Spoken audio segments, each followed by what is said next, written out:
Hi ವಿದ್ಯಾರ್ಥಿಗಳೇ, ನಿಮಗೆಲ್ಲ ಮತ್ತೆ ನನ್ನ ವಿಡಿಯೋಗೆ ಸ್ವಾಗತ. ಇವತ್ತಿನ ಈ ವಿಡಿಯೋದಲ್ಲಿ ನಾವು ಅಭ್ಯಾಸ ಮಾಡೋಣ ಒಂದು ವರ್ಗ ಸಮೀಕರಣ. ಈ ಅಧ್ಯಾಯದ 3 ಮತ್ತು 4 ಅಂಕಕ್ಕೆ ಕೇಳ್ತಕ್ಕಂಥ ಮುಖ್ಯವಾದಂಥ ಪ್ರಶ್ನೆಗಳನ್ನ. ವಿದ್ಯಾರ್ಥಿಗಳೇ, ಈ ವರ್ಗ ಸಮೀಕರಣ ಅಧ್ಯಾಯದಿಂದ ಆಲ್ರೆಡಿ 2 ಅಂಕದ ಒಂದು ಪ್ರಶ್ನೆ ಇದ್ದೇ ಇರ್ತೈತಿ. ಅದು ಏನಪ್ಪಾ ಅಂದ್ರೆ ವರ್ಗ ಸಮೀಕರಣಗಳನ್ನು ಬಿಡಿಸಿ ಅಥವಾ ವರ್ಗ ಸಮೀಕರಣದ ಶೋಧಕವನ್ನು ಕಂಡುಹಿಡಿಯಿರಿ ಮತ್ತು ಅವುಗಳ ಮೂಲಗಳ ಸ್ವಭಾವವನ್ನು ವಿವೇಚಿಸಿ ಅಂತ. ಅದನ್ನ ಹೊರತುಪಡಿಸಿ ಏನಪ್ಪಾ ಅಂದ್ರ ಈ ತರ ಈಗ ಏನ್ ಪ್ರಶ್ನೆ ನೋಡ್ರಿ ಸ್ಕ್ರೀನ್ ಮೇಲೆ, ಈ ರೀತಿ ಒಂದು 3 ಅಥವಾ 4 ಅಂಕದ ಪ್ರಶ್ನೆ ಫಿಕ್ಸ್ ಇದ್ದೇ ಇರ್ತೈತಿ. ನಾನು ಇವತ್ತಿನ ವಿಡಿಯೋದಲ್ಲಿ ಈ ತರ 4 ಪ್ರಶ್ನೆಗಳನ್ನ ಬಿಡಿಸ್ತಾ ಇದ್ದೀನಿ. ಇವೇನಪ್ಪಾ ಅಂದ್ರ ಎಲ್ಲಾ ಪ್ರಶ್ನೆಗಳು ನಿಮ್ಮ ಮಾದರಿ ಪ್ರಶ್ನೆ ಪತ್ರಿಕೆಯಲ್ಲಿ ಕೇಳಿದಂತ ಪ್ರಶ್ನೆಗಳು ಆಗಿದ್ದಾವೆ. ವಿದ್ಯಾರ್ಥಿಗಳು ಬಹಳಷ್ಟು ಸುಲಭವಾದಂತ ಪ್ರಶ್ನೆ ಇರ್ತೈತಿ. ನೀವು ಮೊಟ್ಟ ಮೊದಲನೇದಾಗಿ ಈ ಹೇಳಿಕೆ ರೂಪದ ಪ್ರಶ್ನೆಯನ್ನ ನಿಮಗ ಒಂದು ಸಮೀಕರಣ ರೂಪಕ್ಕೆ ಬರ್ಕೊಳಕ್ ಬರ್ಬೇಕು. ಅದು ಬರ್ಕೊಂಡಿದ್ದೇ ಆದ್ರೆ ನೀವು ಕರೆಕ್ಟ್ ಆಗಿ ನಿಮಗೆ ಇಲ್ಲಿ ಫಿಕ್ಸ್ 3 ಅಂಕಗಳು ಫಿಕ್ಸ್ ಆದಂಗೆ. ಓಕೆ ವಿದ್ಯಾರ್ಥಿಗಳು, ಇವಾಗ ನೋಡೋಣ. ಮೊಟ್ಟ ಮೊದಲನೇದಾಗಿ ತಂದೆಯ ವಯಸ್ಸು ಅವನ ಮಗನ ವಯಸ್ಸಿಗಿಂತ 30 ವರ್ಷ ಹೆಚ್ಚಾಗಿದೆ. ತಂದೆಯ ವಯಸ್ಸು ಏನಪ್ಪಾ ಅಂದ್ರ ಮಗನಿಗಿಂತ 30 ವರ್ಷ ಹೆಚ್ಚಾಗಿದೆ. 5 ವರ್ಷಗಳ ನಂತರ ತಂದೆಯ ಹಾಗೂ ಮಗನ ವಯಸ್ಸುಗಳ ಗುಣಲಬ್ಧವು 400. ಆದರೆ ಅವರಿಬ್ಬರ ಈಗಿನ ವಯಸ್ಸುಗಳನ್ನು ಕಂಡು ಹಿಡಿಯಿರಿ. ವಿದ್ಯಾರ್ಥಿಗಳೇ, ನಮಗಿದ್ರಾಗ ಇಬ್ರೊಳಗೆ ಒಬ್ರ ವಯಸ್ಸು ಗೊತ್ತಾದ್ರೆ ಇನ್ನೊಬ್ರ ವಯಸ್ಸಾಗ ಗೊತ್ತಾಗ್ತೈತಿ. ಹಾಗಾದ್ರೆ ಇಲ್ಲಿ ನಾವು ಮೊಟ್ಟ ಮೊದಲಾಗ ಏನ್ ಮಾಡ್ಕೋಬೇಕಪ್ಪ ಅಂದ್ರ ಇಬ್ರಲ್ಲಿ ಒಬ್ರ ವಯಸ್ಸನ್ನ ಎಕ್ಸ್ ವರ್ಷಗಳು ಅಂತ ಬರ್ಕೋಬೇಕು. ಹಾಗಾದ್ರೆ ಯಾರ್ದು ಎಕ್ಸ್ ಅಂತ ಬರ್ಕೋಬೇಕು? ಇಲ್ಲಿ ನೋಡ್ರಿ, ತಂದೆಯ ವಯಸ್ಸು ಅವನ ಮಗನ ವಯಸ್ಸಿಗಿಂತ 30 ವರ್ಷ ಹೆಚ್ಚು. ಮಗನಕ್ಕಿಂತ 30 ವರ್ಷ ಹೆಚ್ಚ ಅಂದ್ರ ಮಗಗ 5 ವರ್ಷ ಇದ್ರ ತಂದೆ ವಯಸ್ಸು ಎಷ್ಟಾತಪ್ಪ? 5 + 30 ಆಗ್ತೈತಿ. ಅಂದ್ರ ಮಗನ ವಯಸ್ಸು ಎಷ್ಟಿರ್ತಾವ ಅದ್ರಾಗ ನಾವು 30 ಕುಡಿಸ್ತೀವಿ, ತಂದೆ ವಯಸ್ಸು ಸಿಕ್ಬಿಡ್ತಾವ. ಹಾಗಾಗಿ ನಾವ್ ಏನ್ ಮಾಡ್ಕೊಳ್ಳೋಣ, ಇವಾಗ ಮೊದಲು ಮಗನ ವಯಸ್ಸನ್ನೇ ಬರ್ಕೊಳ್ಳೋಣ. ಮಗನ ವಯಸ್ಸು ಎಕ್ಸ್ ವರ್ಷಗಳಾಗಿರ್ಲಿ.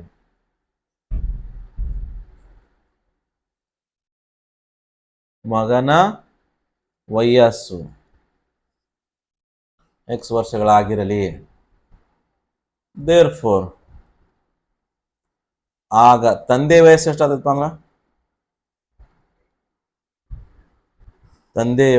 ಅಂದ್ರ ಮಗನ ವಯಸ್ಸಿಗಿಂತ 30 ಹೆಚ್ಚು. ಮಗನ ವಯಸ್ಸು ಎಕ್ಸ್, ತಂದೆ ವಯಸ್ಸು ಇದ್ರಾಗ ಪ್ಲಸ್ ಮಾಡ್ರಿ, ಎಕ್ಸ್ + 30 ವರ್ಷಗಳು ಇಷ್ಟು ಸಿಕ್ಬಿಡ್ತು. ಇನ್ನು 5 ವರ್ಷಗಳ ನಂತರ ಅವರ ವಯಸ್ಸುಗಳ ಗುಣಲಬ್ಧ ಇಲ್ಲಿ ಬರೀರಿ. 5 ವರ್ಷಗಳ ನಂತರ, ಈಗ 5 ವರ್ಷ ಅಂದಾಗ ನಿಮ್ಗ ಈಗ 16 ವರ್ಷದಪ್ಪ. 5 ವರ್ಷಗಳ ನಂತರ ಅದ್ರಾಗ ನಿಮ್ಗೆ ವಯಸ್ಸು ಎಷ್ಟಾಗ್ತಾವು? ಈಗಿನ ವಯಸ್ಸಿಗೆ 5 ಕೂಡಿಸ್ತೀರಿ ನೀವು, 16 + 5 ಅಂದ್ರೆ 21 ಆಗ್ತಾವ ನಿಮಗ.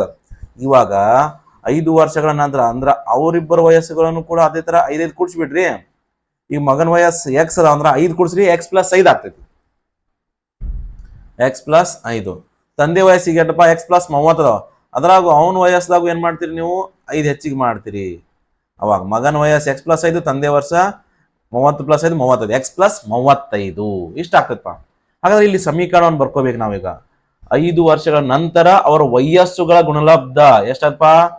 ಮಗನ ವಯಸ್ಸು ಎಕ್ಸ್ + 5 ಆಗ್ತಾವು ಗುಂಡ್ಲೆ ತಂದೆ ವಯಸ್ಸು ನಾನು ಏನಾಗಿ ಬರ್ದೆ ನೋಡ್ರಿ, ಎಕ್ಸ್ + 35 ಆಗ್ತಾವು. ಎಕ್ಸ್ + 35 ಗುಣಾಕಾರ ಮಾಡಿ ಎಷ್ಟೈತಪ್ಪ? 400.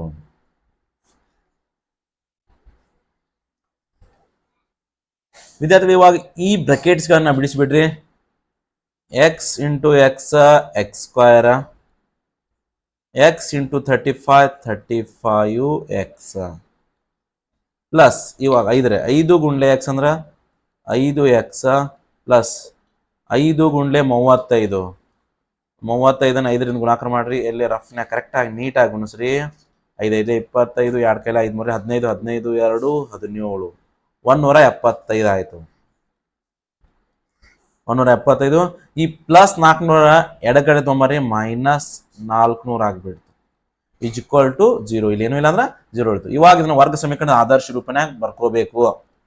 ಸಜಾತಿ ಪದ ಕೂಡಿಸಿಟ್ಕೊಂಡ್ಬಿಡ್ರಿ.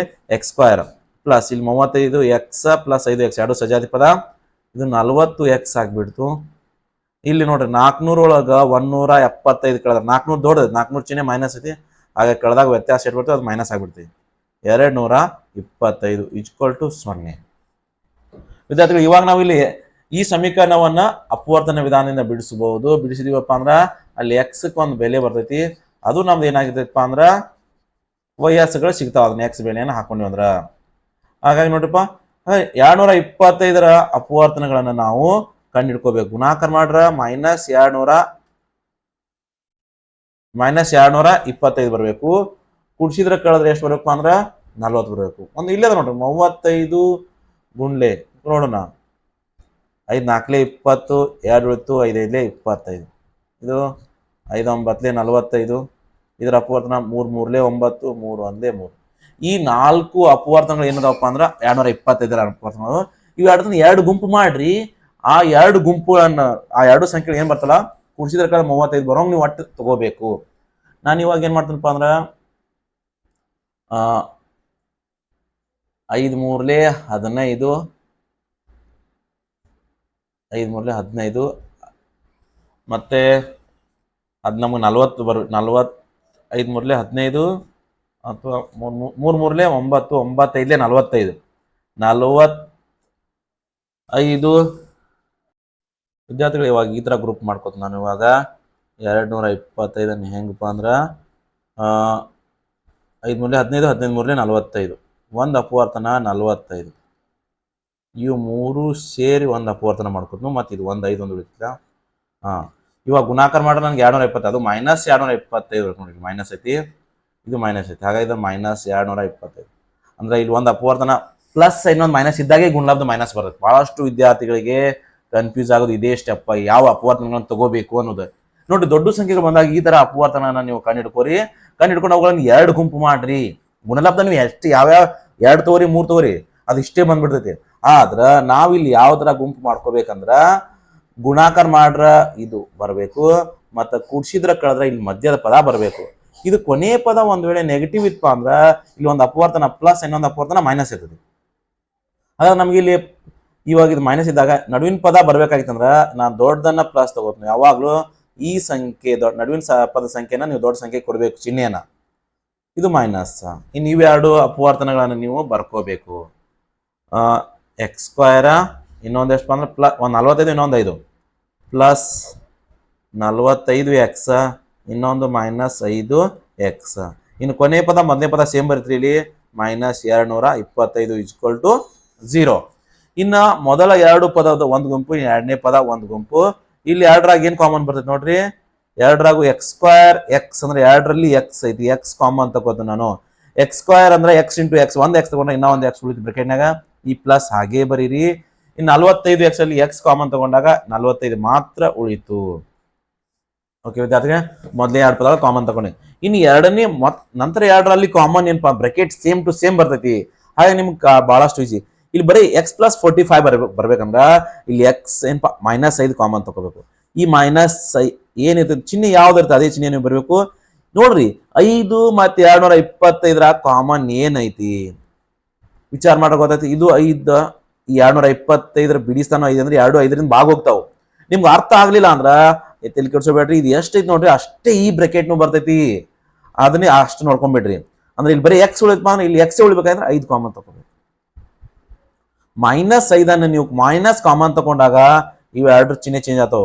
ಇದೆಷ್ಟಪ್ಪ x ಮೈನಸ್ ಕಾಮನ್ ತಗೊಂಡಾಗ ಮೈನಸ್ ಹೋಗಿ ಪ್ಲಸ್ ಆಯ್ತು. 5 4 20, 2 ಉಳಿತು 25, 5 5 25 ನೋಡ್ರಿ, ಎರಡು ಬ್ರಾಕೆಟ್ ಸೇಮ್ ಆದವು ಇಲ್ಲೋ, ಈಕ್ವಲ್ ಟು 0. ಮತ್ತೆ ಇನ್ನು ಈ ಸ್ಟೆಪ್ ಕಾಮನ್ ತಗೋಬೇಕು. ಇಲ್ಲಿ x+45 ಕಾಮನ್ ತಗೊಂಡ್ಬಿಡ್ತೀರಿ. x+45 ಕಾಮನ್ ತಗೊಂಡಾಗ ಏನ್ ಉಳಿತಪ್ಪ, ಇಲ್ಲಿ x+45 ಇಲ್ಲಿ ಹೋದಾಗ ಇಲ್ಲಿ ಬರೀ x ಉಳಿತು, ಬರ್ದ್ಬಿಟ್ರೆ ಆ x ಅನ್ನ. ಇಲ್ಲಿ x+45 ಕಾಮನ್ ತಗೊಂಡಾಗ ಕೇವಲ ಈ -5 ಉಳಿತು. ಇನ್ನು ಮುಂದಿನ ಗೊತ್ತದಪ್ಪ ನಿಮ್ಗ, ಆಲ್ರೆಡಿ 2 ಮಾರ್ಕ್ಸ್ ಈ ತರ ಒಂದು ಪ್ರಶ್ನೆ ನಿಮ್ಗೆ ಇರ್ತೈತಿ, ಅಲ್ಲಿ ಬಿಡಿಸಿರ್ತೀರಿ. 2 0 ಸಮ ಮಾಡ್ಕೊಂಡ್ಬಿಡ್ತೀರಿ ನೀವು. x+45 ಈಕ್ವಲ್ ಟು 0 ಅಥವಾ x -5 ಈಕ್ವಲ್ ಟು 0. ದೇರ್ಫೋರ್ ಈ +5 45 ಆ ಕಡೆ ಹೋದಾಗ ಏನಾಯ್ತಪ್ಪ ಅಂದ್ರ -45 ಆಯ್ತು. ಇಲ್ಲಿ ಏನಾಯ್ತಪ್ಪ ಅಂದ್ರ ಈ -5 ಬಲಗಡೆ ಹೋದಾಗ ಪ್ಲಸ್ 5 ಆಯ್ತು. ಹಾಗಾಗಿ ಎಕ್ಸ್ಗೆ 2 ಬೆಲೆ ಬಂದ್ಬಿಟ್ಟು ನೋಡ್ರಿ, ಒಂದು -45 ಇನ್ನೊಂದು +5. ವಯಸ್ಸು ಯಾವಾಗಲೂ ಧನಸಂಖ್ಯೆ ಆಗಿರ್ತೈತಿ, ನೆನಪಿಟ್ಕೋರಿ.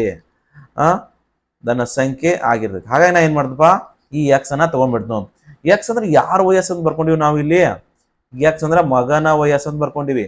ದೇರ್ ಫೋರ್ ಇಲ್ಲಿ ಕೆಳಗೆ ಬರೀರಿ ಮಗನ ವಯಸ್ಸು. ಮಗನ ವಯಸ್ಸು 5 ವರ್ಷ. ದೇರ್ ಫೋರ್ ಆಗ ತಂದೆ ವಯಸ್ಸು ಎಷ್ಟಪ್ಪ ಅಂದ್ರ, ತಂದೆಯ ವಯಸ್ಸು ಇವನ್ಕಿಂತ ಎಷ್ಟು ಹೆಚ್ಚದವ? 30 ವರ್ಷ ಹೆಚ್ಚದವ. ಹಾಗಾಗಿ 5 + 30 ಅಂದ್ರ 35 ವರ್ಷ. ಇಷ್ಟು ಮಾಡಿದ್ರಪ್ಪ ಅಂದ್ರ ಇದು 3 ಅಂಕನಲ್ಲಿದ್ರ 3 ಅಂಕ, 4 ಅಂಕನಲ್ಲಿದ್ರ 4 ಅಂಕಗಳು ನಿಮ್ಗೂ ಸಿಗ್ತಾವ ವಿದ್ಯಾರ್ಥಿಗಳು. ನಾವು ಇವಾಗ ಬಿಡಿಸೋಣ ಇನ್ ಮುಂದಿನ ಪ್ರಶ್ನೆ. ಇದು ಕೂಡ ನಮ್ಮ ಮಾಡಲ್ ಕ್ವಶನ್ ಪೇಪರ್ ಕ್ವಶನ್. ಮೊದಲನೇ ಸಂಖ್ಯೆಯು ಎರಡನೇ ಸಂಖ್ಯೆಗಿಂತ 3 ಹೆಚ್ಚಾಗಿದೆ. ಪ್ರಶ್ನೆ ನಿಧಾನವಾಗಿ ಹೋದ್ರಿ, ಅವಾಗ ಅರ್ಥ ಆಗ್ತೈತಿ ಯಾವ್ದನ್ನ ಎಕ್ಸ್ ತಗೋಬೇಕು ಹೆಂಗ. ಆ ಎರಡು ಸಂಖ್ಯೆಗಳ ವರ್ಗಗಳ ಮೊತ್ತ 29 ಆದರೆ ಆ ಎರಡು ಸಂಖ್ಯೆಗಳನ್ನು ಕಂಡು ಹಿಡಿಯಿರಿ. ಅಂದ್ರೆ ನೋಡ್ರಿ, ಮೊದಲನೇ ಸಂಖ್ಯೆ ಎರಡನೇ ಸಂಖ್ಯೆ ಸಂಬಂಧ ಕೊಟ್ಟಾನ. ಮೊದಲನೇ ಸಂಖ್ಯೆ ಏನದ ಅದು ಎರಡನೇ ಸಂಖ್ಯೆಗಿಂತ 3 ಹೆಚ್ಚೈತಿ. ಉದಾಹರಣೆಗೆ ಮೊದಲನೇ ಸಂಖ್ಯೆ 5 ಇತ್ತಂದ್ರ, ಮೊದಲನೇ ಸಂಖ್ಯೆ ಅಲ್ಲ, ಎರಡನೇ ಸಂಖ್ಯೆ 5 ಇತ್ತಂದ್ರ ಮೊದಲನೇ ಸಂಖ್ಯೆ ಇದಕ್ಕಿಂತ ಎಷ್ಟು ಹೆಚ್ಚ? 3 ಹೆಚ್ಚ. ಇದನ್ನ ನೀವು 5 ಅಂತೇಳಿ ತಗೊಂಡಾಗ ಮೊದಲನೇ ಸಂಖ್ಯೆ ಇದಕ್ಕಿಂತ ಎರಡನೇ ಸಂಖ್ಯೆಗಿಂತ 3 ಹೆಚ್ಚೈತಿಲೋ, ಹಾಗಾಗಿ ಇದು ಏಟಾಗ್ತೈತಪ್ಪ ಅಂದ್ರ 3 ಹೆಚ್ಚ ಅಂದ್ರ ಪ್ಲಸ್ ಮಾಡ್ಬೇಕು ನೀವು, 8 ಆಗ್ಬಿಡ್ತೈತಿ. ಈ ತರ ನಾವು ಇವಾಗ ಈ ತರ ಬರ್ಕೋಬೇಕು. ಮೊಟ್ಟ ಮೊದಲಾಗಿ ಮೊದಲನೇ ಸಂಖ್ಯೆ ಯಾವ್ದಾದ್ರು ಒಂದು ಬರ್ಕೋರಿ, ಎರಡನೇ ಸಂಖ್ಯೆ ಬರ್ಕೋಬೇಕು. ಇವಾಗ ಆ ಎರಡು ಸಂಖ್ಯೆಗಳು ಅಥವಾ ಎರಡನೇ ಸಂಖ್ಯೆ ಬರ್ಕೊಂಡು ಫಸ್ಟ್ ಎರಡನೇ ಸಂಖ್ಯೆ ಎಕ್ಸ್ ಆಗಿರಲಿ. ದೇರ್ ಫೋರ್ ಆಗ ಮೊದಲನೇ ಸಂಖ್ಯೆ ಏನಾಗ್ತೈತಿಪ್ಪ? ಮೊದಲನೇ ಸಂಖ್ಯೆ ಇದಕ್ಕಿಂತ 3 ಹೆಚ್ಚಾಗ್ತೈತಿ. ಮೊದಲನೇ ಸಂಖ್ಯೆ ಈಗ ಎರಡನೇ ಸಂಖ್ಯೆ ಎಕ್ಸ್ ಐತಿ, ಎರಡನೇ ಸಂಖ್ಯೆಗಿಂತ 3 ಹೆಚ್ಚಂದ್ರೆ ನಾನು 3 ಕೊಡ್ಸು, ಆ ಎರಡು ಸಂಖ್ಯೆ ಸಿಕ್ಬಿಟ್ಟು. ಇನ್ನೇನ್ ಕೂಡ ಮುಂದ ಆ ಎರಡು ಸಂಖ್ಯೆಗಳ ವರ್ಗಗಳ ಮೊತ್ತ 29. ದೇರ್ ಫೋರ್ ಹೇಳಿಕೆಯಿಂದ ಏನ್ ಬರೀಬೋದಪ್ಪ ಅಂದ್ರ, ಆ ಎರಡು ಸಂಖ್ಯೆಗಳ ವರ್ಗಗಳ ಮೊತ್ತ ಎರಡನೇ ಸಂಖ್ಯೆ ಎಕ್ಸ್, ಮೊದಲನೇ ಸಂಖ್ಯೆ x+3 ಅಂದ್ರ ಮೊದಲನೇ ಸಂಖ್ಯೆ x+3 ಅದ್ರ ವರ್ಗ ಸ್ಕ್ವೇರ್ ಮಾಡ್ತಾವ, ಎರಡನೇ ಸಂಖ್ಯೆ ಅದ್ರ ವರ್ಗ, ಇವೆರಡರ ಮೊತ್ತ ಎಷ್ಟೈತಿ? 29 ಐತಿ. ಓಕೆ ವಿದ್ಯಾರ್ಥಿಗಳು, ನಾವು ಇವಾಗ ಇದನ್ನ ಸಂಕ್ಷೇಪಿಸಬೇಕು. x+3 ಅಂದ್ರೆ ಏನಪ್ಪಾ? a+b bracket square. ನಿಮ್ಗೆ ಆಲ್ರೆಡಿ ಸೂತ್ರ ಗೊತ್ತೈತಿ. a+b ಬ್ರಾಕೆಟ್ ಸ್ಕ್ವೇರ್ ಏನ್ ಬರ್ತೈತಿ ಅಂದ್ರೆ a+b ಬ್ರಾಕೆಟ್ ಸ್ಕ್ವೇರ್. ಈ ರೀತಿ ಇದ್ದಂತ ಅದನ್ನ ಹೆಂಗ್ ಬರ್ಕೋದು ನಾವು? a² + 2ab + b². ಇದು ನಿಮ್ಗೆ ಗೊತ್ತಿರ್ಬೇಕು ಮೊದಲು. ಇದನ್ನ ವಿಸ್ತಾರ ಮಾಡಿ ಬರೀರಿ. ಇಲ್ಲಿ a ಅಂದ್ರೆ x, b ಅಂದ್ರೆ 3, x² + 2ab ಅಂದ್ರೆ ಇವೆರಡೂ ತರನ ಗುಣಿಸಿ ಅದನ್ನ 2 ಪಟ್ಟು ಬರಬೇಕು. x × 3 ಅಂದ್ರೆ 3x, 3 2 6x ಪ್ಲಸ್ 3ರ ವರ್ಗ 9 ಪ್ಲಸ್ ಇದು x². ಈ ಪ್ಲಸ್ 29 ನಾನು ಎಡಗಡೆ ತೊಗೊಂಬರ್ತು, ಯಾಕಪ್ಪ ಅಂದ್ರೆ ವರ್ಗ ಸಮೀಕರಣ ಆದರ್ಶ ರೂಪನಾಗ ಇರಬೇಕು. ಆಯ್ತು. ಇನ್ನು x² ಎರಡು, ಒಂದು x² ಕೂಡಿಸ್ಬಿಡ್ರಿ, 2x².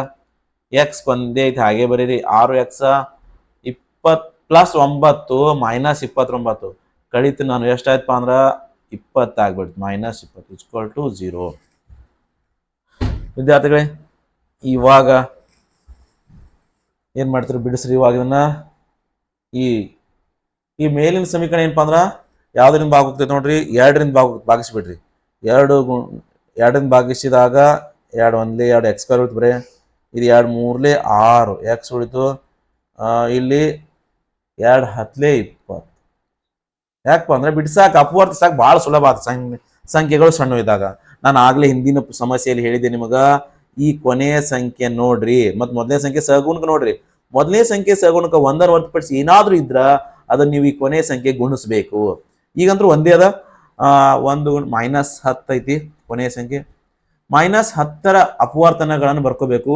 ಗುಣಾಕಾರ ಮಾಡ್ರ 10 ಬರ್ಬೇಕು, -10 ಕುಡಿಸಿದ್ರೆ ಕಳೆದ್ರೆ ಮಧ್ಯದ ಪದ ಬರಬೇಕು. ಅಂಥವು ಯಾವ್ದಪ್ಪ ಅಂದ್ರೆ 5 2ರಲ್ಲಿ 10, 5ರಾಗ 2 ಕಳೆದ್ರೆ 3 ಉಳಿತೈತಿ ಮಧ್ಯದ ಸಂಖ್ಯೆ. ನಮ್ಗೆ ಗುಣಾಕಾರ ಮೈನಸ್ ಬರ್ಬೇಕಾಗಿತ್ತು, ನೀವು 2ರಾಗ ಒಂದು ಪ್ಲಸ್ ಒಂದು ಮೈನಸ್ ಇರಬೇಕು. ಹಾಗಾದ್ರೆ ಯಾವ್ದು ಮೈನಸ್ ಹೋಗ್ಬೇಕು ಯಾವ್ದು ಪ್ಲಸ್ ಹೋಗ್ಬೇಕು ಅಂದ್ರೆ ಇದು ಅದು ನಡುವಿನ ಸಂಖ್ಯೆ ನಿರ್ಧರಿಸ್ತಿದೆ. ಇದು ಯಾವ್ದು ಇರುತ್ತೆ ಒಂದು ದೊಡ್ಡ ಸಂಖ್ಯೆ ಕೊಟ್ಬಿಡ್ರಿ, ಪ್ಲಸ್ ಇದು ಮೈನಸ್ ಆಯ್ತು. 2 ಅಪವರ್ತ ಸಿಕ್ಕಾವ್ ಬರ್ಕೊಂಡ್ಬಿಡ್ರಿ. x² plus 5x minus 2x minus 10 = 0. Already 2 ಅಂಕದಾಗ ನಿಮ್ಗೆ ಇಂಥದೊಂದು ಪ್ರಶ್ನೆ ಫಿಕ್ಸ್ ಕೇಳೇ ಇರ್ತಾನ. ಅಪವರ್ತನ ಕಂಡಿಡ್ರಿ ಅತಗಿನ ಇಲ್ಲಿ ನೀವು 2 ಪ್ರಶ್ನೆ ಸ್ಟಡಿ 2 ಲೆಕ್ಕಗಳನ್ನ ಸ್ಟಡಿ ಮಾಡ್ದಂಗೆ ಆಗ್ತೈತಿ. ಇನ್ನು ಇವೆರಡರ ಕಾಮನ್ ತಗೋರಿ, ನಂತರ ಇವೆರಡರ ಕಾಮನ್ ತಗೋರಿ. ಇವೆರಡರಾಗೂ ಕಾಮನ್ ನೋಡ್ರಿ, x² ಅಂದ್ರೆ ಎಕ್ಸ್ ತಗೋತೀರಿ. ಎಕ್ಸ್ ತಗೊಂಡಾಗ ಇಲ್ಲಿ x² ಐತೆ, ಹಾಗಾಗಿ ಇನ್ನೂ ಎಕ್ಸ್ ಉಳಿತು. ಎಕ್ಸ್ ಕಾಮನ್ ತಗೊಂಡಾಗ +5 ಮಾತ್ರ ಉಳಿತು. ನಾನು ಹೇಳಿ ಎರಡನೇ ಬ್ರಾಕೆಟ್ ಕೂಡ ಸೇಮ್ ಟು ಸೇಮ್ ಬರ್ತೈತಿ. ನೀವು ಇದನ್ನ ಕಾಮನ್ ತಗೊಳ ಕೇರ್ಫುಲ್ ಆಗಿ ಮಾಡ್ರಿ. ಇಲ್ಲಿ ಎರಡಾಗ ನೋಡ್ರಿ, ಎಕ್ಸ್ ಅಂತೂ ಎರಡರಾಗಿಲ್ಲ. 2 ಮತ್ತು 10 ಯಾವ ಮಗ್ಯಾಗ ಬರ್ತಾವು? 2ರ ಮಗ್ಯಾಗ ಬರ್ತಾವ. ಹಾಗಾದ್ರೆ 2 ನಿಮ್ಗೆ ಕಾಮನ್. ಇಲ್ಲಿ ಸಂಖ್ಯೆ ಏನದಪ್ಪ, ಚಿಹ್ನೆ ಏನದ ಅದೇ ಚಿಹ್ನೆನೇ ಇಲ್ಲಿ ಇರ್ಬೇಕು. ನೀವು ಮೈನಸ್ ಅದ, -2 ಕಾಮನ್, 2 1 2 ಎಕ್ಸ್ ಉಳಿತು. ಮೈನಸ್ ಕಾಮನ್ ತಗೊಂಡಾಗ ಈ ಮೈನಸ್ ಹೋಗಿ ಏನಾಗ್ತಪ್ಪ ಪ್ಲಸ್ ಆಗ್ತೈತಿ. 2 5 10 = 0. ಇನ್ನು ಮತ್ತೆ ಇವೆರಡರ ಕಾಮನ್ ತಗೋರಿ, x + 5 ಕಾಮನ್ ತಗೊಂಡ್ಬಿಡ್ತು ನಾನು. ಏನು ಉಳಿತಪ್ಪ, x + 5 ಕಾಮನ್ ತಗೊಂಡ್ರೆ ಇಲ್ಲಿ ಎಕ್ಸ್ ಉಳಿತು, ಇಲ್ಲಿ -2 ಉಳಿತು, = 0. ಇವಾಗ ಇನ್ನು ಮತ್ತೆ ಮುಂದೆ ಬಿಡಿಸ್ತನು. 2ಕ್ಕೆ 0 ಸಮ ಮಾಡ್ಕೋತೀರಿ ನೀವು. x + 5 = 0 ಅಥವಾ x - 2 = 0. ದೇರ್ಫೋರ್ ಇಲ್ಲಿ x ನ ಮೇಲೆ +5 ಕಡೆ ಬಂದಾಗ -5 ಆಯಿತು. ಇಲ್ಲಿ x = -2 ಬಲಕ್ಕೆ ಬಂದಾಗ ಏನಪ್ಪ ಅಂದ್ರೆ +2 ಆಗ್ತದೆ. ಎಕ್ಸ್ದ ಬೆಲೆ ಒಂದು -5, ಇನ್ನೊಂದು +2. ದೇರ್ಫೋರ್ ಆಗ ಆ ಎರಡು ಸಂಖ್ಯೆಗಳು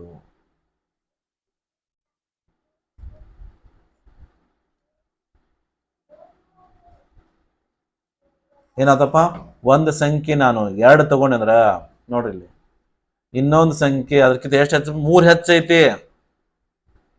ಎರಡನೇ ಸಂಖ್ಯೆ 2 ಇತ್ತಂದ್ರ ಮೂರನೇ ಸಂಖ್ಯೆ ಇದಕ್ಕಿಂತ 3 ಹೆಚ್ಚಂದ್ರೆ ಎಷ್ಟು ಆಗ್ತೈತಿ ಅಂದ್ರೆ 2 + 3 5 ಆಗ್ತೈತಿ. ಅಥವಾ ಇದು ನಾನು x ಎಷ್ಟು ತಗೊಂಡಾಗ 2 ತಗೊಂಡಾಗ x = 2 ಹಾಕಿದಾಗ ಎಷ್ಟು ಹೋಗ್ತಾವ. ಇನ್ನು ಇನ್ನೊಂದಪ್ಪ ಆರ್,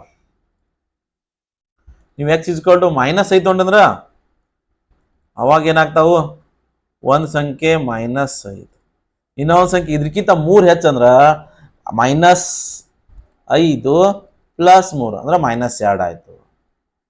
ಇವೆರಡು ಸಂಖ್ಯೆ ಇಷ್ಟು ಮಾಡಿದ್ರೆ ವಿದ್ಯಾರ್ಥಿಗಳೇ ನಿಮಗ 3 ಅಂಕಗಳು ಖಂಡಿತವಾಗಿ ಸಿಗ್ತಾವು. ವಿದ್ಯಾರ್ಥಿಗಳು ನಾವು ಇವಾಗ ಬಿಡಿಸೋಣ ಮುಂದಿನ ಪ್ರಶ್ನೆ. ಒಂದು ತ್ರಿಭುಜದ ಪಾದವು ಅದರ ಎತ್ತರದ 2ರಷ್ಟಕ್ಕಿಂತ 4 ಸೆಂಟಿಮೀಟರ್ ಹೆಚ್ಚಾಗಿದೆ. ತ್ರಿಭುಜದ ವಿಸ್ತೀರ್ಣ 48 cm² ಆದರೆ ತ್ರಿಭುಜದ ಪಾದ ಎತ್ತರಗಳನ್ನು ಕಂಡುಹಿಡಿಯಿರಿ. ಓಕೆ ವಿದ್ಯಾರ್ಥಿಗಳೇ, ನಮಗೆ ಇವಾಗ ಏನು ಕೊಡೋಣಪ್ಪ ಅಂದ್ರೆ ತ್ರಿಭುಜದ ಪಾದ ಮತ್ತು ಎತ್ತರಗಳಿಗೆ ಇರುವ ಸಂಬಂಧವನ್ನ ಕೊಟ್ಟಾನವ. ನಾವು ಇದನ್ನ ಎತ್ತರ ತಗೊಳ್ಳೋಣ. Okay, ABCD. ಇವಾಗ ನೋಡ್ರಿ, ಒಂದು ತ್ರಿಭುಜದ ಪಾದವು ಅದರ ಎತ್ತರದ 2ರಷ್ಟಕ್ಕಿಂತ 4 ಸೆಂಟಿಮೀಟರ್ ಹೆಚ್ಚ. ಒಂದು ತ್ರಿಭುಜದ ಪಾದ ಎತ್ತರಕ್ಕಿಂತ ದೊಡ್ಡೈತಿ, ಪಾದದ ಎತ್ತರಕ್ಕಿಂತ ದೊಡ್ಡೈತಿ ಅಂದ್ರೆ ಪಾದ ಫಸ್ಟ್ ನಾವು ಎತ್ತರ ಫಸ್ಟ್ ತಗೋಬೇಕು. ಎತ್ತರ x ಸೆಂಟಿಮೀಟರ್ ಆದಾಗ ಇದು ಪಾದ ಎಷ್ಟಾಗ್ತೈತ, ಪಾದವು ಅದರ ಎತ್ತರದ 2ರಷ್ಟು. ಎತ್ತರ x ಐತಿ, ಇದ್ರ 2ರಷ್ಟು ಅಂದ್ರೆ 2ರಲ್ಲಿ ಗುಣಿಸ್ಬೇಕು. 2ರಲ್ಲಿ ಗುಣಿಸಿದೆ, ಅದರ ತ್ರಿಭುಜದ ಪಾದವು ಅದರ ಎತ್ತರದ 2ರಷ್ಟಕ್ಕಿಂತ 4 ಹೆಚ್ಚು ಅಂದಾಗ ಪ್ಲಸ್ ಮಾಡಬೇಕು. ಎಷ್ಟು ಪ್ಲಸ್ ಹೆಚ್ಚುತ್ತಾನ ಅಷ್ಟು. ಓಕೆ, ಅಂದ್ರೆ ಫಸ್ಟ್ ಏನ್ ಮಾಡ್ಕೋಬೇಕು, ನಾವು ಎತ್ತರ ಬರ್ಕೋಬೇಕು. ಬರ್ಕೋರಿ ಇಲ್ಲಿ. ದೇರ್ಫೋರ್ ಪರಿಹಾರ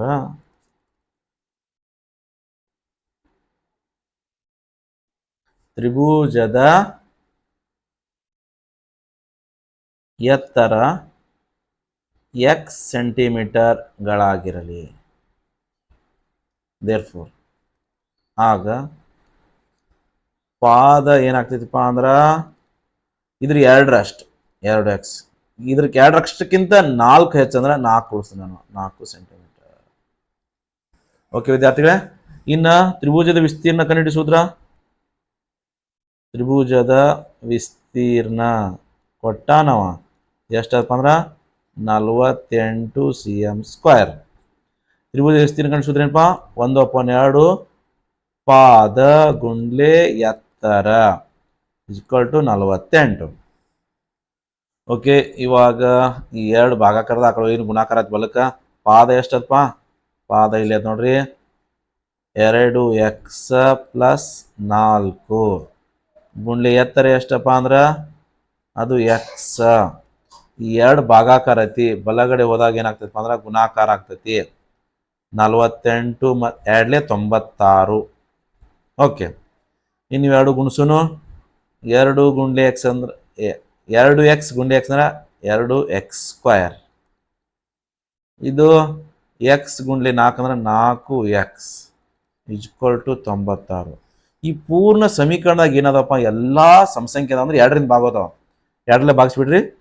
2 1 2 x² ಉಳಿತು, 2 2 4x ಉಳಿತು. ಇದನ್ನ ಇದರ ಅರ್ಧ 2ರಲ್ಲಿ ಭಾಗಿಸಿದ್ರೆ ಅರ್ಧ ಬರಬೇಕಷ್ಟೇ, 48. ಇನ್ನು ಈ ಸಮೀಕರಣವನ್ನು ಬಿಡಿಸೋಣ.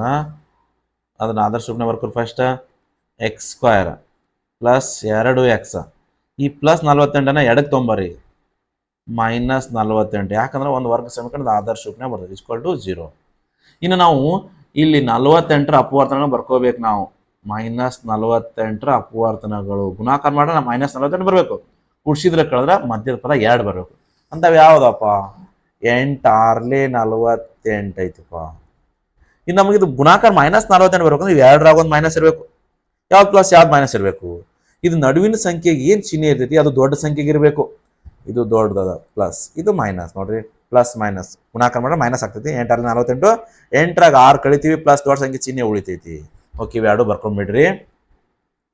x² + 8x -6x -48 = 0. ಇವೆರಡರ ಕಾಮನ್, ಇವೆರಡರ ಕಾಮನ್, ಇವೆರಡರ ಕಾಮನ್. ನೋಡ್ರಿ, x² x 2ರಾಗೂ ಐತೆ ಅಂದ್ರೆ x ಕಾಮನ್ ತಗೋತ ನಾನು. x² ಅಂದ್ರೆ x × x 1x ಉಳಿತು. ಇಲ್ಲಿ x ಕಾಮನ್ ತಗೊಂಡಾಗ ಬರೀ 8 ಮಾತ್ರ ಉಳಿತು. ಇನ್ನ ಇಲ್ಲಿ ಏನ್ ಚಿಹ್ನೆ ಐತೆ ಅದೇ ಚಿಹ್ನೆನ ಬರಿಬೇಕು ತಿಳಿನಿ. 6 48 6 ಮಗೆ ಬರ್ತಾವ. 6 ಕಾಮನ್ ತಗೊಂಡು 6 1 6 x ಉಳಿತು. 1x 1 ಬರೀ ಅವಶ್ಯಕತೆ ಇಲ್ಲ. ನಾನು ಮೈನಸ್ ಕಾಮನ್ ತಗೊಂಡಿನಿ, ಮೈನಸ್ ಹೋಗೇನಪ್ಪ ಪ್ಲಸ್ ಆಗ್ತದೆ. 6 8 48 = 0. ಇನ್ನೇನಪ್ಪ, 2 ಸಮ ಬರ್ಬೇಕು, ಸೇಮ್ ಬರ್ಬೇಕು ತಿಳಿನಿ. ಇನ್ನು 2ರಾಗ x + 8 ಕಾಮನ್ ತಗೋತೀರಿ, x + 8 ಏನಾಗ್ಬಿಡ್ತಪ್ಪ, ಇಲ್ಲಿ x + 8 ಕಾಮನ್ ಹೋದಾಗ x ಮಾತ್ರ ಉಳಿತು. ಇಲ್ಲಿ x + 8 ಕಾಮನ್ ಹೋದಾಗ -6 ಉಳಿತು = 0. 2 0ಗೆ ಸಮ ಮಾಡಿ ಬರ್ಕೋತೀರಿ ನೀವು. ಇಲ್ಲಿ x ದ ಬೆಲೆ x + 8 = 0. ಇಲ್ಲಿ x - 6 = 0. x ನ ಬೆಲೆ -8 ಇಲ್ಲಿ, ಅಥವಾ x ನ ಬೆಲೆ +6. ನೋಡ್ರಿಪ್ಪ, ತ್ರಿಭುಜದ ಅಳತೆಗಳು ಯಾವಾಗಲೂ ಧನ ಸಂಖ್ಯೆ ಇರ್ತಾವು. ಹಾಗಾಗಿ ನಾನು ಏನು ಮಾಡ್ತೀನಿ, x ಪ್ಲಸ್ ಇದನ್ನು ತಗೋತೀನಿ, ಇದನ್ನ ಮಾತ್ರ ತಗೋತೀನಿ ನಾನು. x ಅಂದ್ರೆ ಏನಪ್ಪ ಅಂದ್ರೆ ತ್ರಿಭುಜದ ಪಾದ ಎತ್ತರ ಕಂಡುಹಿಡಿತೇನೆ ನಾನು. x ಅಂದ್ರೆ ನಾನು ಏನು ಮಾಡ್ಕೊಂಡು ತ್ರಿಭುಜದ ಎತ್ತರ ತಗೊಂಡಿ ನಾನು. ದೇರ್ಫೋರ್ ಇಲ್ಲಿ ಕೆಳಗೆ ಬರ್ತೀನಿ, ಎತ್ತರ, ತ್ರಿಭುಜದ ಎತ್ತರ ಅಂತ ಪೂರ್ಣ ಬರೀರಿ 6 ಸೆಂಟಿಮೀಟರ್. ಪಾದ, ಪಾದ ಏನಪ್ಪ ಅಂದ್ರೆ ಇದ್ರ 2ರಷ್ಟು 4 ಹೆಚ್ಚು. 2 ಗುಂಡ್ಲೆ 6 + 4 ಇಲ್ಲಿ ಐತ್ರಲ್ಲ, ಈ ಥರ 2 ಗುಂಡ್ಲೆ x + 4 ಬೆಲೆ ಆಗ್ತದೆ. 2 6 12, 12 + 4 16 ಸೆಂಟಿಮೀಟರ್. ಇಷ್ಟು ಮಾಡಿದ್ರಿ ವಿದ್ಯಾರ್ಥಿಗಳೇ, ನಿಮ್ಗೆ 3 ಅಂಕಗಳು ಸಿಕ್ಬಿಡ್ತಾವೆ. ಈ ಥರ ನೋಡಪ್ಪ, ನಿಮ್ಗೆ ಹೈ ಸ್ಕೋರ್ ಮಾಡ್ಬೇಕಾಗಿತ್ತು. ಇವೆಲ್ಲ ಸ್ಕೋರಿಂಗ್ ಕ್ವಶನ್ಸ್ಪ. ಈ ಥರ ಇನ್ನೂ ನಿಮ್ಗೆ ಮೊದಲ 2 ಏನಪ್ಪ ಪೂರ್ವ ಸಿದ್ಧತಾ ಪರೀಕ್ಷೆ ಮಾಡಲ್ ಕ್ವಶನ್ ಫ್ರೇಮ್ ಬಿಡೋಣ, ಅದ್ರಾಗೂ ಕೂಡ ಇಂಥ ಪ್ರಶ್ನೆಗಳ ಬಿಡಿಸ್ರಿ. ಇನ್ನು ನೆಕ್ಸ್ಟ್ 5ನೇ ಇನ್ನು ಏನಪ್ಪ ಅಂದ್ರೆ ಸ್ಟೇಟ್ ಲೆವೆಲ್ ಪ್ರಿಪರೇಟರಿ ಕ್ವಶನ್ ಪೇಪರ್ದಾಗ ಈ ಥರ ಪ್ರಶ್ನೆ ಕೇಳಿದ್ರೆ ಅದನ್ನು ಪ್ರಾಕ್ಟೀಸ್ ಮಾಡಿರಿ. ಈ 5 ಪ್ರಶ್ನೆಗಳನ್ನ ನೀವು ಪದೇ ಪದೇ ಬಿಡಿಸಿದ್ದೆ ಆದ್ರೆ ನಿಮ್ಗೆ more than total 100 more than 80 ನೀವು ಈಸಿಯಾಗಿ ಮ್ಯಾಥ್ಸ್ ಮಾಡ್ಬೋದು. 80 90+ ಮಾಡ್ಬೋದು. ಓಕೆ ವಿದ್ಯಾರ್ಥಿಗಳು, ಈ ವಿಡಿಯೋ ಇಷ್ಟ ಆದರೆ ಲೈಕ್ ಮಾಡಿ, ಸಬ್ಸ್ಕ್ರೈಬ್ ಆಗಿ ಮತ್ತು ನಿಮ್ಮ ಗೆಳೆಯರಿಗೆ ಶೇರ್ ಮಾಡಿ.